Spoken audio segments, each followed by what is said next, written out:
I think part of the reason I was very successful was because I wasn't pickled. I didn't go through the consistent MBA programs that showed you the same case studies and just sort of molded how you think about things. Because representation really does matter. And it's not just an economic issue. It's a moral imperative, because when you're not coding and programming and deciding where to spend your money, all the way at the top in terms of products and services, people do actually die. All right.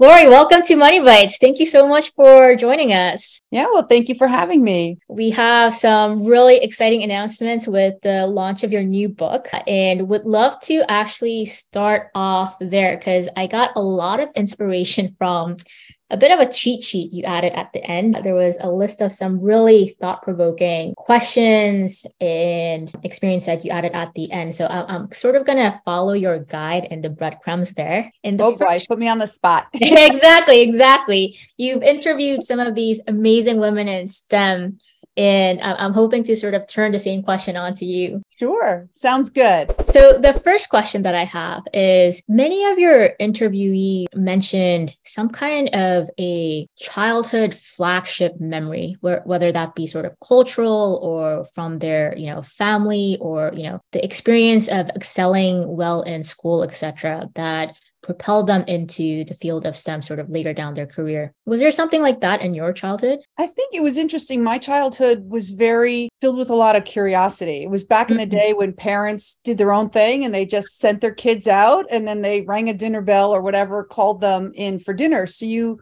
were kind of on your own. So that sense of curiosity was just instilled in me at a very young age, which you don't think anything of it when you're a kid. You're just a kid exploring, playing. I would always come home.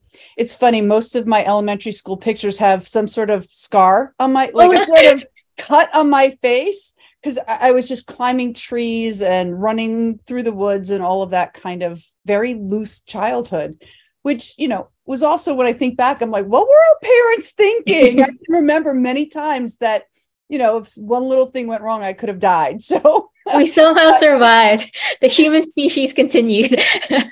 Exactly. So that sense of curiosity is still with me today. And I always try to instill that in my kids as well. But I think really what propelled me into technology specifically happened when I came back from maternity leave with my first child. So that was October 1989. And, at the time, there were no regulations, at least in Connecticut. So it was my 2 weeks paid vacation plus 1 week unpaid. Came back, and to a Mac 2CX on my desk was a graphic designer at the time. Everything was done by hand. So it was arduous. It was fun. I used to tell people it's like kindergarten class. I'm cutting and pasting all day long, but there were a lot of chemicals all day. You're smelling and your hands are in benzene, silver nitrate for the stat machine. So the Mac came, and really that was, when I look back, and sure, people can argue, but it was the first digital transformation, was the desktop publishing revolution. And I was hooked. And the speed with which that happened was really within 18 months of getting that Mac. And that was with, a lot of other people at the same time. It was called Aldus PageMaker, which is now Adobe InDesign, and all of these other software where there weren't even versions. It was really just, that was it, version 1. And 18 months later, 100-year-old publishing companies were out of business.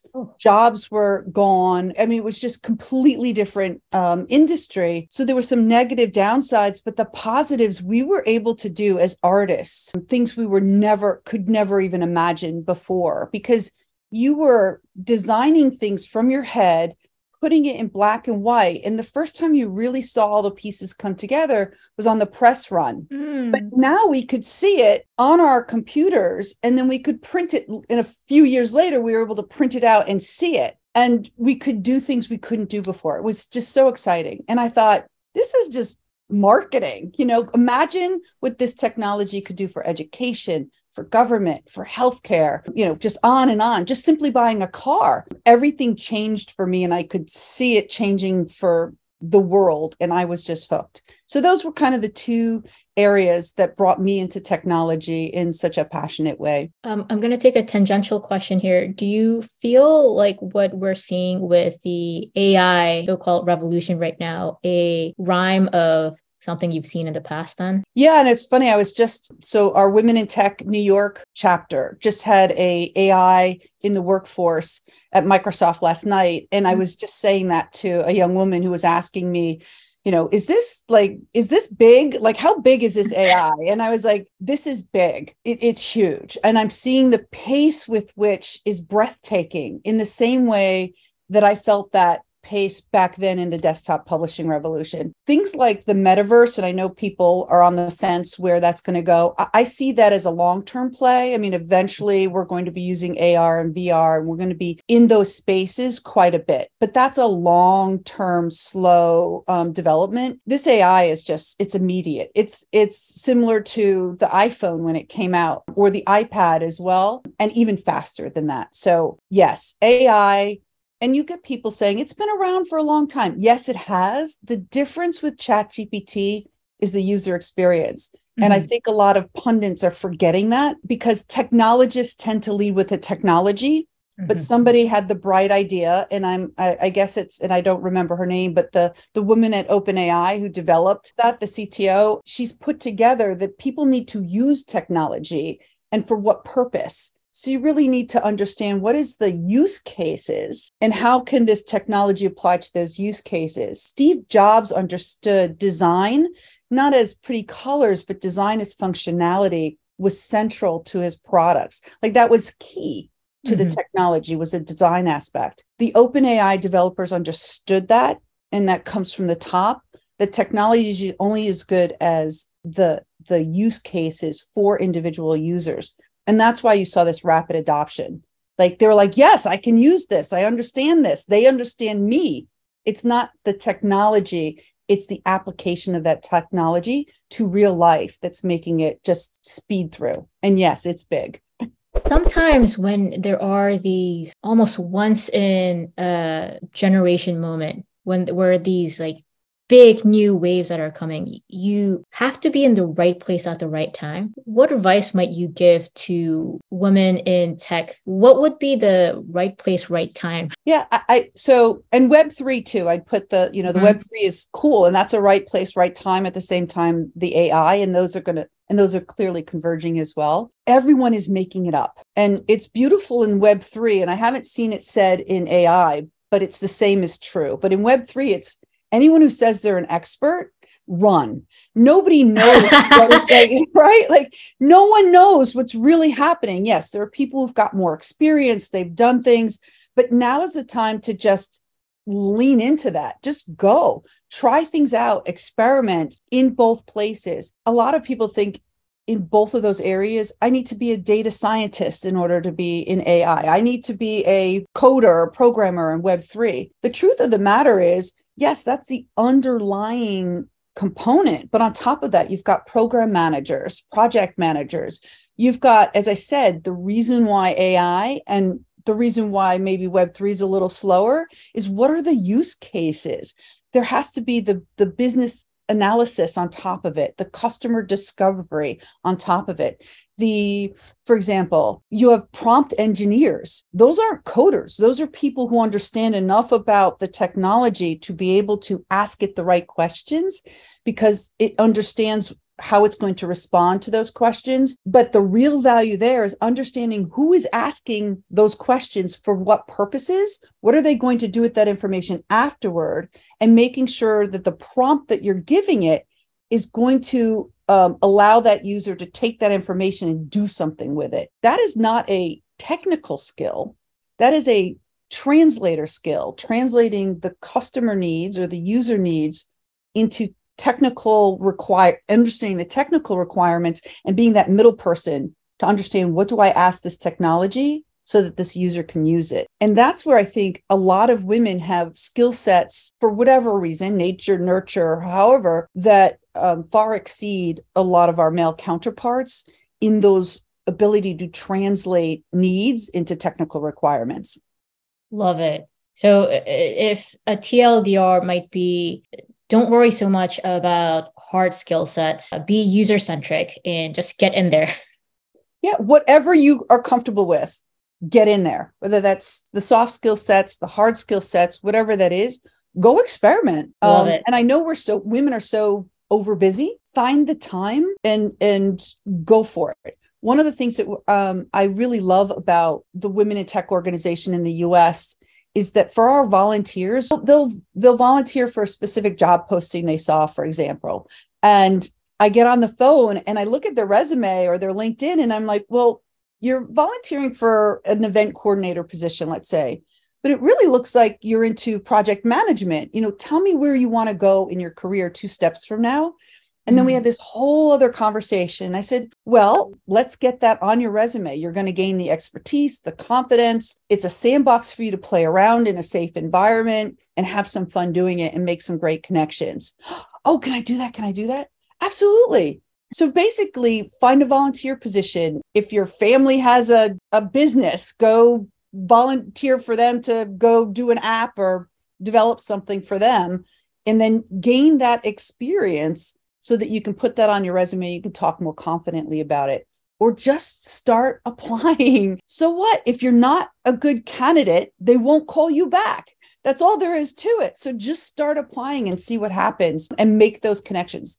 Ping people on LinkedIn to just have a chat to say, I see you're doing this. I'm kind of interested in that. Do you have 15 minutes? And be vulnerable and don't make it like a transaction. I talk to a lot of people that ping me on LinkedIn and things like that. And most of them, it's a kindness, and I know they're going to pay it forward to someone else. But occasionally I'll get somebody, I'm like, so you want me to spend 15 minutes with you in this transaction and give you free advice. And I know that this is for you, this is just gaining free advice. And I don't feel like you're going to take this and pay it forward to anybody else. Occasionally I get that. And there's I don't know, it's not a give and take. It's not a collaboration. It's just a transaction for them. And, so don't be that person, but be vulnerable. And most people are very willing to talk to you if you're honest and you're vulnerable about it. I want to dig into that a bit and come back also to your personal story. So in the late 80s, early 90s, when you saw this digital transformation that was happening, how were you vulnerable and how do you think you were different that allowed you to succeed and become successful in your career in tech? Yeah, that's a great question. Again, it's that curiosity and playfulness. I just love that technology. So I spent a lot of time in it. What was really interesting was it's still mind-blowing to me. So Aldous PageMaker was at the time, it was Quark Express, Aldous Page. I don't even think Quark was out, but Aldous PageMaker. And I was working on this. It was still the black screen with like the green. It wasn't color yet. And the rulers, for example, it was a ruler. So people just took the notion of a ruler and you move it across the page. And it was like this big, and we had a screen this big. So you had to kind of like put your finger on the screen to move the ruler over. It was crazy.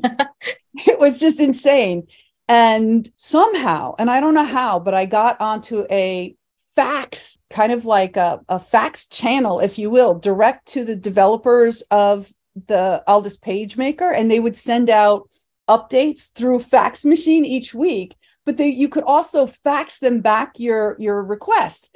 So at one point I spent several hours just like documenting every technical requirement that was driving me insane while I was using this. And I faxed it back to them. And so within a month, almost every single one of those items came back through the fax machine as an update to that. And I was like, wow, like a lot of people, I was so naive. I'm like, yeah, they took my information and they updated. The other thing was, and this is again, mind-blowing. They would fax back like that ruler. They fax back and they're like, we're working on this. In the meantime, here's the code you can use to go into the kernel of the application and change it. I was like, what? So version 1 open source. It was crazy to think about that. Now you'd never do that. And then I was also going to tech conferences that like these products would put on. And again, it was so small, but this is the world we're in now. It's very small in Web3 and AI. But at the time, and I mean, how many cities are there? But I guess, so in Connecticut, I live in Connecticut. So in Connecticut and New York, I'd go to any free conference there was, and I'd show up. And one time I remember sitting there and I was talking to the head of product management for Freehand. And it was just going through transition to Macromedia from Aldis. And then I also was sitting at the same lunch with the product manager of, I don't know, something else. And I'm just sitting, I just randomly selected a table at this conference. I'm sitting across from them. So it was mind blowing. So making these connections, going to the conferences, just joining communities where this stuff's talking, you're going to meet people who will introduce you to people. And, again, it's just be approachable, be vulnerable. Don't be a jerk. I guess that's what I'm saying. There's some people on LinkedIn, they ping me and they're just jerks about it. I'm like, why would I talk to you? Like, for what purpose? Well, if you have a modicum of humanity and kindness and vulnerability to your requests, it's amazing the doors people will open for you. And so for me at the time, I was just plugging into anywhere where I could gain knowledge and contribute in any way. And then that ended up propelling me a little higher than everybody else. And I went from being a graphic designer to basically, they didn't have the title at the time, but basically the CIO, the number 3 marketing promotions agency in the world at that time, simply by just teaching myself and making a lot of connections, and just, again, that curiosity, playfulness, and being able to translate business requirements into technical requirements. And so I was developing, here's all the software we should be using, here's the hardware we should be getting, all the processes behind that, all of that I was building. And so it just made sense that I was moved up and up and up to eventually be running both the back end of the house. So building out the networks and the hardware, the software, the processes, all of that. And at the same time, the front end of the house, every file went through my digital production department before it went out to the pre-press or to the client. And so that's how I kind of just rode that wave, just leaning into my curiosity and technology, and then applying the soft skills of being able to understand customer and business requirements to matching them to the technical requirements that were rapidly iterating without really having to learn code at all. Although it's fascinating to me. I kind of like coding. I just don't have the time to do it at a high level. Is that helpful? Like, what else would you want to know about that time? Because you're right. It's like, so you can definitely apply what I did then to what's happening now to ride that wave into AI and Web3 specifically. I find this fascinating because it's not just the curiosity. I feel the other unique trait that you have that propelled you is half fearlessness, but also half full conviction in yourself. And I'm saying this because right now, I am also very interested in, what's coming up in the AI space, etc. But I find myself, when I find some job posting or a company that sounds interesting, even though I work in AI, sometimes I find myself double checking myself. Like, do I have enough of an experience? Can I really speak that language enough to go for it? Yeah, I would just say, the women in the book, and I suggest you read Andy Ruda's story in the book. So at 25 or 6 years old, she was the CFO of a $1 billion company. Like, that's crazy. And a lot of people, that was, very jarring for them. And so you'll see in the story, she goes through a lot of shit, but she also talks I'm like, you are the most confident person. Like, where did that come from? And really it's rooted in the sense of curiosity, in the fact that, and your belief is not necessarily that you're the best or the expert, or that you're comparing yourself to the job description and other people who might be applying. It's your belief that you'll figure it out. And you figured shit out in the past. Why couldn't you figure out more? And she says something to the effect of, at one point when she started at one of the big 4 consulting agencies, they had to learn programming. And she's like, why are we learning this? And, and it was really hard. But she looked around and she's like, if other people can do this, and I believe that I'm at least as smart as they are. I can figure this out. And by the end, it was a no-brainer for her to do the work that originally she thought was super hard. So it's this belief in yourself that you have this stick-to-itiveness and curiosity to figure it out and that you'll get there. And also, you have to have this vulnerability to ask for help. And I think women feel they have to be super women sometimes and they can't ask for help, but yes, ask for help. And you have to believe that if someone, let the arbitrator of whether you should or shouldn't apply be the person who's scanning your resume, and believe the fact that if they didn't choose you, it has other factors that aren't whether you're good enough, right? That came to play. But apply, and then believe if you go through the hiring process and you get hired, they hired you for reasons, and they are wrapped up in your success as well. So partner with them in your own success. And that means raising your hand and owning the fact that there's stuff that you don't know, but also owning the fact that you're smart enough to figure it out and that you're also smart enough to go find people to help you do that. I love that. I love that. Figure out ability or believe in your ability to figure it out. I love that. There was also a common theme that I do want to double click on as well that ran across the women in your book, which was, and you alluded to this in different ways, the partnership, the most intimate partnership, and how that helped these women figure out this formula 1 + 1 = 3. Yeah. Can you speak a bit more about that? Yeah, this is the taboo subject. And I agree on the one point. We're not asking men, what their wives are doing or, what their home life looks like and how much housework they do. And so I completely agree with that pushback. And for men, it's not an issue, but for women, it actually is, because we are doing, and I'll get to the formula 1 + 1 = 3, we're doing 2 jobs. And so our success is actually dependent on solving this math equation, whereas for men, it isn't. So that's why we have to kind of break that taboo and have those kinds of discussions. And there's a great book called Fair Play that's out there to have better discussions at home in this. And her work is phenomenal. She's looking specifically to solve for this problem. So what is this 1 + 1 = 3? Back in the 1950s, the normative, the social, we were coupled in husband and wife. That was the norm. 90% of men and 90% of women at the time would at one point be in a heterosexual marriage. Now, whether that was, for people who were gay, they had to, whatever that was, they were coupled, man and a woman in a heterosexual marriage in the 1950s. For the most part, that was the cultural norm. That's how our institutions were set up.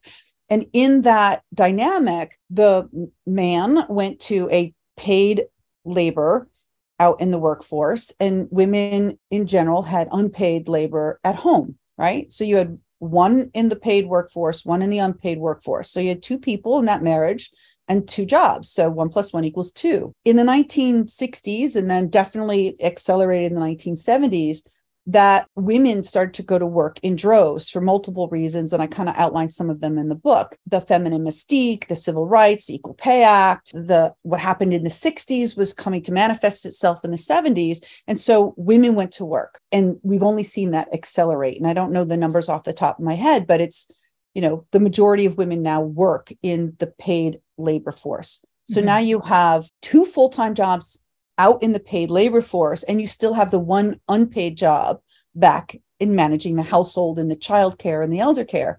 So now 1 + 1 = 3 jobs. I love that. At Winnie, we're building this community and platform for women in tech to build wealth. One of the things that we talk about is having money dates with your partner. Just being, setting a cadence where you're just openly and transparently talking about, hey, are our finances, our priorities for how we spend our money, what we're saving for, etc. Like, is it in the same direction? And I love that it's even broader than that, what you're suggesting. And but the essence is the same, that you're continuously checking in to see, are we going in the same direction? Are we aligned? Are we a team? Oh, I love it. I love this, the specificity of talking about finances together. That's a beautiful thing. And it's okay. You know, to grow, you have to change, right? It's just, how do you continue to accommodate for each other's growth? It's not always going to be beautiful. You know, growth is painful in a lot of ways, but having those conversations and being vulnerable with each other and allowing the other person to grow in ways that maybe you're not particularly fond of, but you want to be supportive of them. That's important. So I love the fact that you're having the financial conversations, because your women need to be financially independent, even when they're in a marriage. That's critical. And I don't think organizations understand that yet. Still, you still have this notion that the wife's job is just, you know, to keep her happy or busy or something. And it's not important, where many women are breadwinners in their households, whether that's they're single moms or single, or whether they're, you know, coupled. That, you know, a woman's job in the workforce is not, you know, kind of an appendage that can be let go. And it's okay because the family's going to be okay. But the man, it's really important we keep him in the job over the women, because, you know, the man is the head of the household. We don't have that anymore. And people need to recognize that. And a lot of men and women are choosing to be single. We have to recognize that as well. So when you think of that math equation, that's one person doing two jobs. Yeah. Right?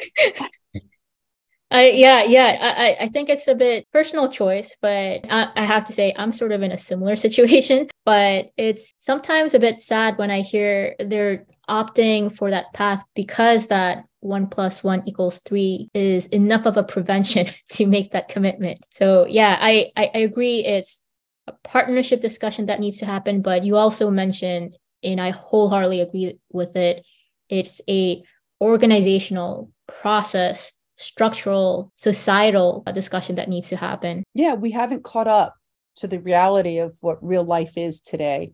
Another area that's tangential to this but related is we talk about maternity leave and motherhood at work, right? And flexible benefits to keep moms working. What we don't understand, again, is that this applies to men as well. Yes. We need to stop stigmatizing fatherhood in the workplace, which we have done.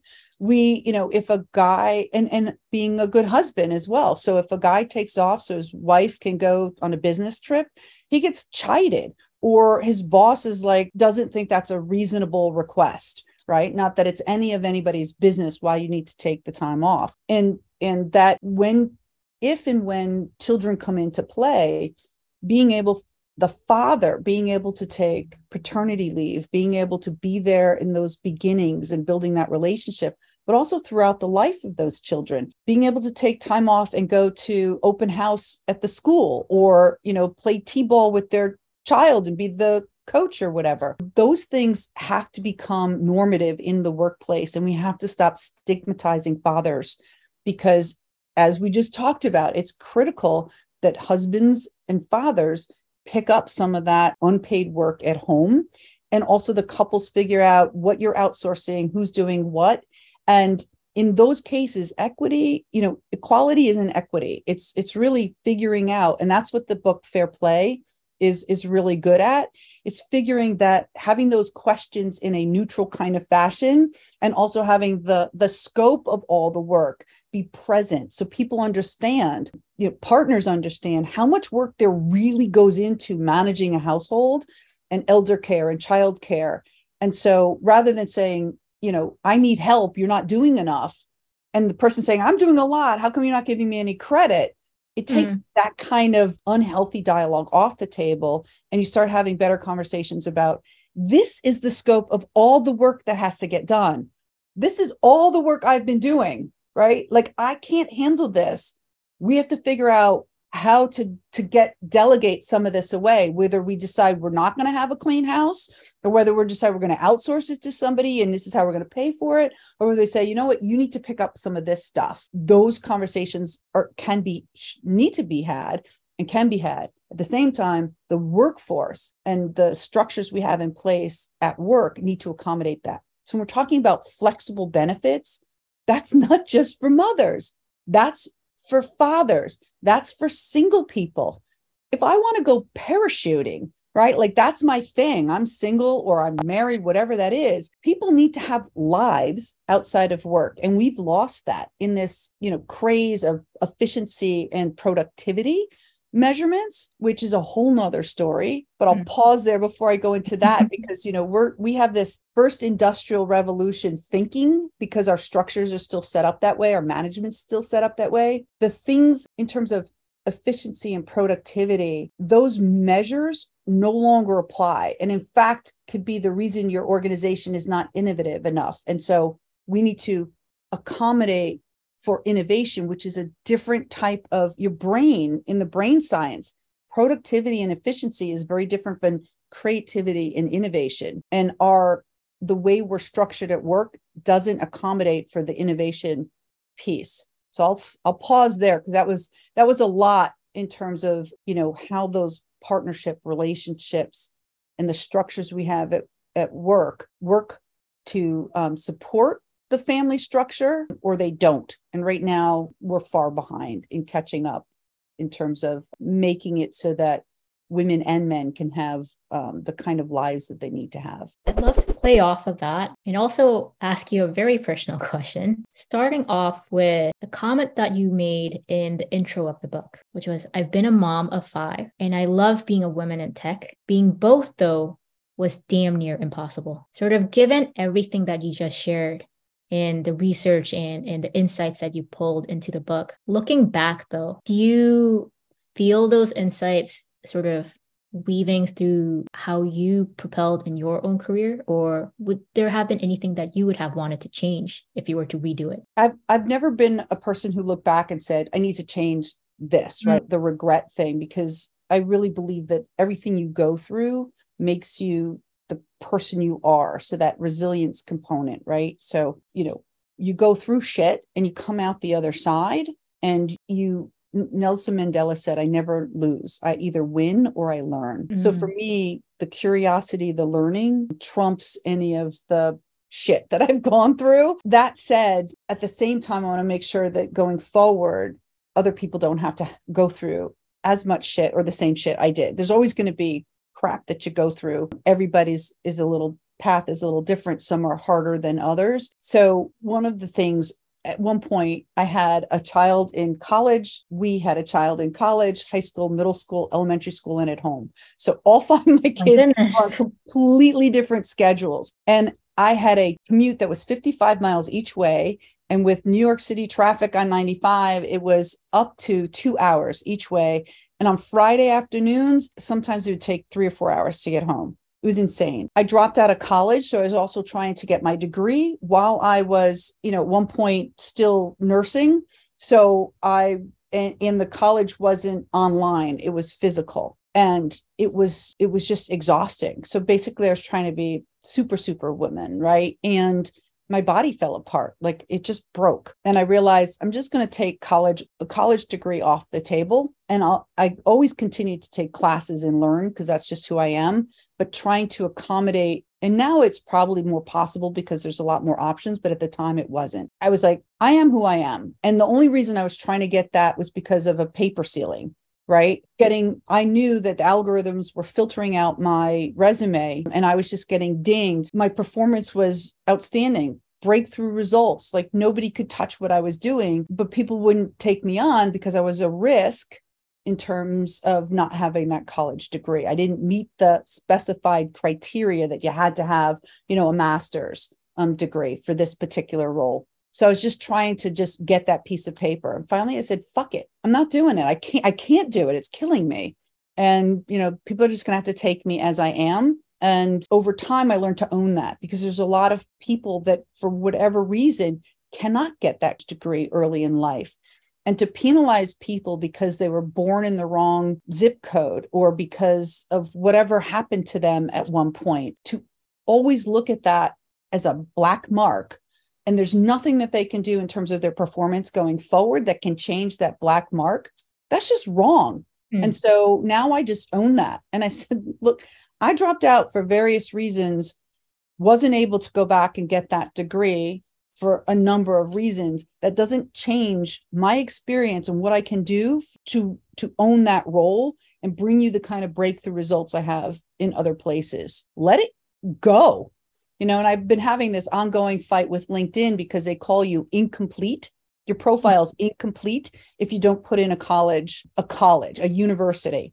So I tried to fake that. And I was just like, put in education, lifelong learner. And they're like, well, you need to put, your alumni. I'm like, oh my goodness. Give up. I'm not incomplete because I don't have a college degree. And yet they tell you that they're going to downplay you in their algorithms and you won't get as good opportunities if you don't complete this. Your profile's incomplete. Like, stop calling people incomplete. We're not. We have alternative experiential learning that is not a college degree. Drop it already. Only made you stronger and into the fabric that you are today. Yeah. And so that's, one thing now is to let other people know, like, if that's your situation, I'm here. I'm an example. You can make it through. It's harder, but you can make it through. And hopefully, again, by being more vulnerable and putting myself out there, that we can make those changes. And we're starting to see some. Many years ago, I forget his name, but the head of HR at Google wrote an article in the New York Times. It was a 2-part article about, they actually were, when they did all the analysis of who was successful and who wasn't, they found that people who didn't have a college degree were performing at such a high level, and that those are, pieces of gold that you should go look for, because they've managed to be successful despite this black mark that they have on their resume. And so there's something about those people in terms of resilience and everything else that you want in a company, that you want to find those people and hire them. So, that gave me a lot of hope a number of years ago. And that was a little bit of a pivot point where you start seeing some of the tech companies explicitly say now that a college degree is not required with, relevant experience. I love that. I think this sort of all falls into acceptance and acknowledgement and respect for diversity. That's awesome. Yeah. And you bring up a good point. I think part of the reason I was very successful in Gartner was because they used to call it, you aren't pickled yet, right? So pickled meaning you got into the system and then you learned everything, and everything that you knew in terms of your novel ideas went away, right? So they call them cucumbers versus pickles. I wasn't pickled. I didn't go through the consistent MBA programs that showed you the same case studies and just sort of molded how you think about things. So I brought this 360 perspective to the table. And I would say things like, when we were in product management meetings and development meetings, when people were doing the analysis on the data, and I would see the data quite differently, same data set, right? And so I would raise my hand, and I learned to speak in McKinsey speak. And I'm like, obligation to object. And I would say, disconfirming question here. And I would raise some questions that got people thinking differently about the same problem set and the same data set. And in my own projects that I was leading, I had that different perspective. So I consistently got breakthrough results because I didn't go through the same MBA factory, and I looked at things very differently. Now, I'm not saying it was my way was better, but it was, and maybe obviously I had results, so maybe it was in some instances. And I'm not saying if everybody was doing what I was doing, that would be good. That diversity of bringing the people who'd been pickled through the MBA, plus the cucumbers who, were looking at things from a new perspective, or me that was somewhere in the middle. I wasn't a pickle or a cucumber, but had brought something else in. You're going to have better discussions that at the end of the day, culturally, if you are set up to allow those discussions in a productive fashion, you'll end up with a better product at the end of the day. Some people aren't culturally set up. And so you get this argument that diverse thinkers slow the production process down. And I'm like, well, production speed to shit is still shit at the end of the day, right? Like, okay, but if you have a culture that's set up purposefully to require objection, require people to raise disconfirming questions, but a process to mediate that and end up with a better product at the end of the day, that's the winning formula. So it is diversity of thought, but also diversity of experiences, and bringing those to the table is critically important. Especially, you want to make sure that, and this is key, we haven't really talked about it, and a pivot point is, why does it even matter to have diverse perspectives or women in tech? Like, so what? We've managed to get this far and not have gender parity, and the pay gap still be there. So what is the impetus to change? Why change, right? So that's a great kind of question we also have to be answering. I'd love to end on that point of, I feel like the prompt that you just shared is a great calling to women of how we started this discussion. Get in there, because your unique perspective is only going to add. Yeah, exactly. When we're not there, bad stuff happens. And, some of we die, and we'll just lay that out there. So we die, for example, in car crashes at 17% higher rates than men. And we're injured 73% higher rate of serious injury in a car accident. Why is that? Well, a number of reasons, one of which is that the crash test dummies are based on a male body from the 1970s. We don't have female crash test dummies. That's one factor. The other factor is people who are designing cars are not thinking about women when they're doing it. So we're pregnant or we're shorter, so when when you look over the dashboard, you're not seeing the same thing on the road and the sides of the road that a man is. And unless you have women test driving that car as well as women shaped crash test dummies, you're not going to uncover those things. And yet we allow this to happen. We've known this for decades. And it's okay. It's okay that women are dying at 17% higher rates in car accidents. We don't even track fetal deaths in an accident. And so when you're telling a pregnant woman to wear the seatbelt a certain way, that's total bullshit. They're just making that up based on assumptions, because we don't even track how many pregnant women lose their babies in a car accident. That's not even a number we can care to consider. So it's just egregious. Health inequities in terms of heart attacks. Women manifest heart attacks differently than men, and they're often sent home from the emergency room. For Black women, like the egregious health inequity for Black women just makes my blood boil. And I think the maternal death rates in the US in general are just stupidly higher than the rest of the world. But for Black women, it's like 3 times or more higher maternal deaths. And the treatment of Black women in the maternity ward and, throughout their pregnancy, disallowing some of the issues that they're raising and just sort of kind of sending them home. Again, it's egregious that we allow this to happen. Facial recognition technology doesn't do a good job on Black skin. So lots of bad things happen with that. And some stupid things, like when you put your hand under, or, the whole skin issue in terms of just putting your hand under a sink. And it's not motion detection. It's actually bounces laser off your skin. And so it's not recognizing and not calibrated well enough for darker skin tones. So you're literally not seen in, if you have dark skin, in those sinks and paper towel holders and things like that. Well, if they're going to apply that same technology or similar to automatic vehicles, you're going to have a lot of dead Black and brown people. Right? Or what about, are they testing for wheelchairs so that the car understands that if it has to make a decision that to hit this thing or that thing, that it recognizes that somebody in a wheelchair is a human being, not like a garbage can or something, right? So we have to be in these spaces because representation really does matter. And it's not just an economic issue. It's a moral imperative, because when you're not coding and programming and deciding where to spend your money all the way at the top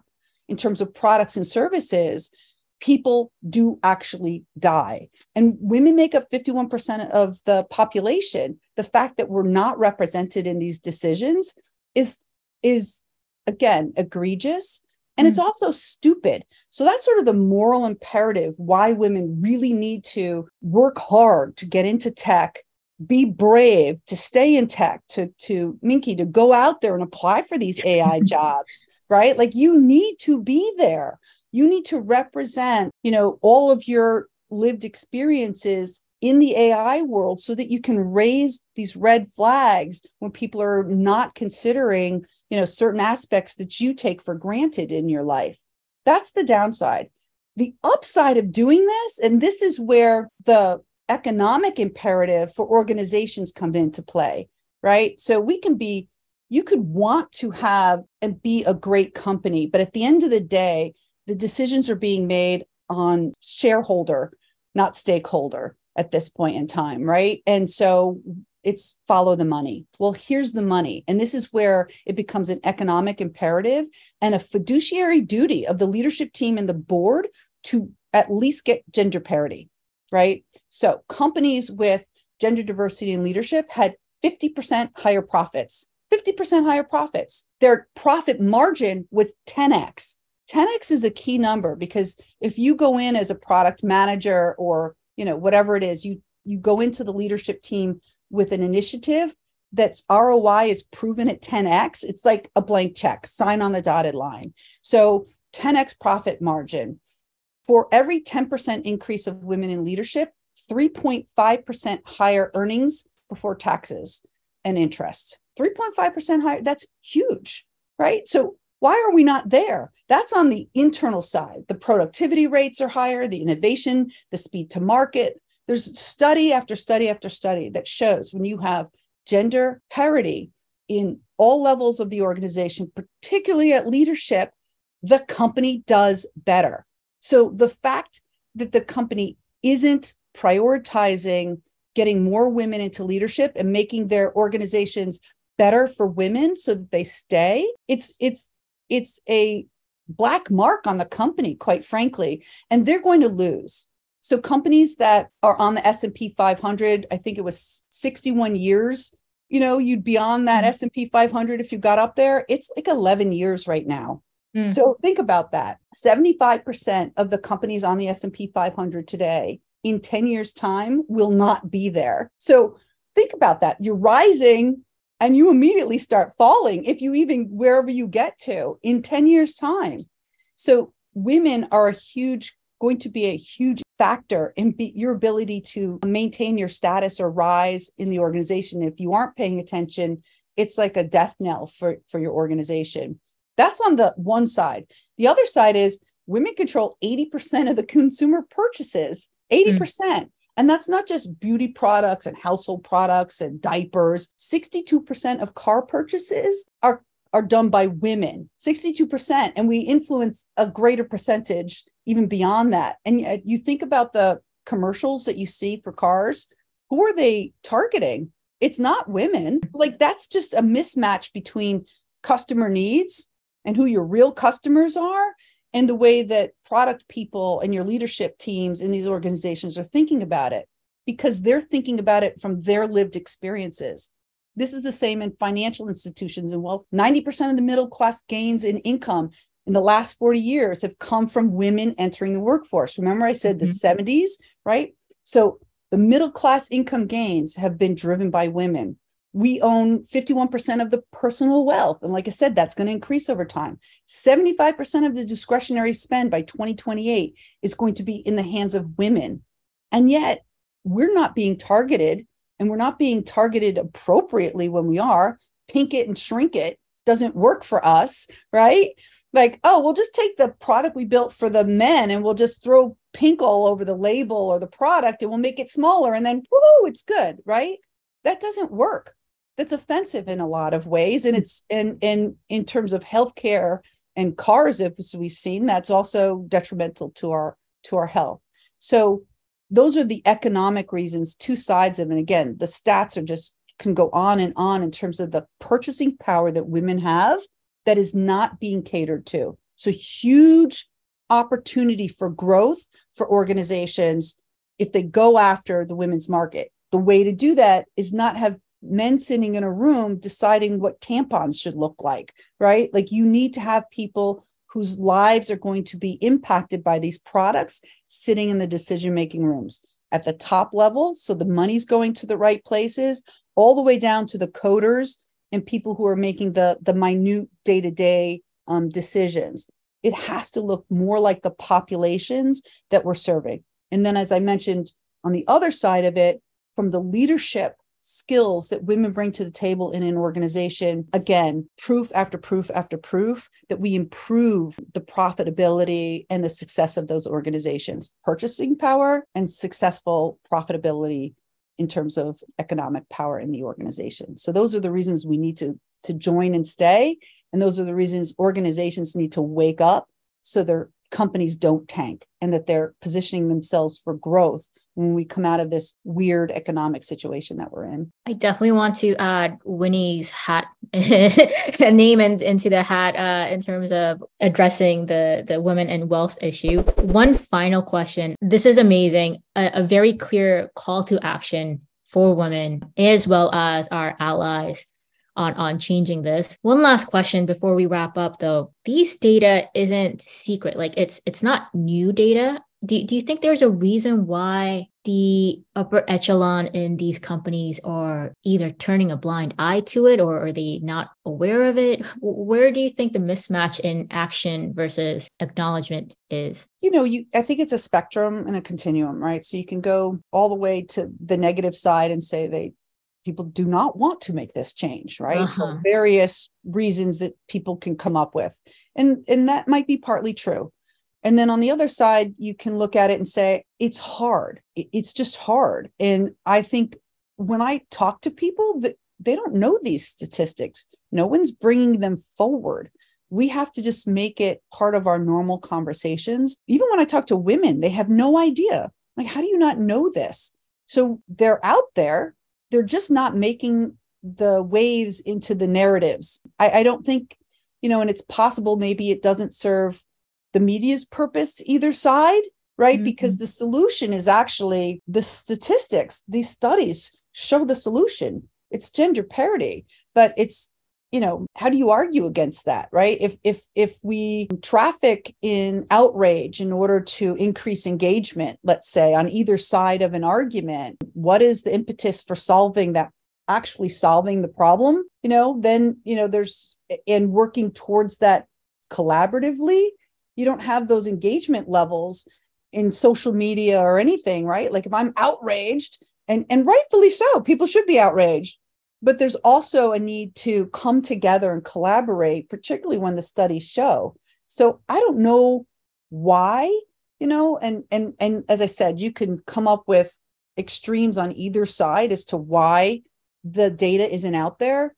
As a practitioner, I always look at history as to what's happening, right? Like I always look at it as a vector, right? We're here today. Let me understand where we are today. Where do I want to get to, right? Mm-hmm. So I have a little bit of a line. Now, where am I in history? Because that's going to tell me how much we have to pivot. So you look back at history and now you have this vector going this way. Well, what if I want to change this direction? We're headed this way. And I want to land over here. That's where I want to go. My pivot point is currently, and I move like this. So how fast? Going back to our early discussion, like AI is so fast. AI, your place you're going to go to is here. You're pivoting hard. We're making a hard pivot in that direction. Whereas I said Web3 is kind of a little further out. So your pivot and your changes seem smaller right now, even though you're going to be, in that same angle potentially. But because it's further out, it's again, math, right? It's your angle is a little, it doesn't feel as hard. AI feels hard. This change feels hard for people, right? Because we're moving from here where we've been in this trajectory we're on to over here. And that pivot is hard. So as a practitioner, I just look at what is the time frame that this change needs to happen? And how hard is that going to be? And what kind of change management do I need? So history is important because I need to know where our trajectory is. I'll let other people argue as to why the change isn't happening. And it's important because that's important to change management, but I'll leave that to other people to pontificate about, how bad people are or how good people are or what the reasons why we are where we are and why we're not changing. My job is just to create a vision of where we could get to, why it's important, and then help make that change management in that new direction that we want to get to. All right, this has been fantastic. I hope to definitely join you in that new direction that you're leading. This is lots to think about Lots to action on. And start applying to those. Yes. You need you there. Starting with me. Thank you very much. All right. Thank you, Mimi.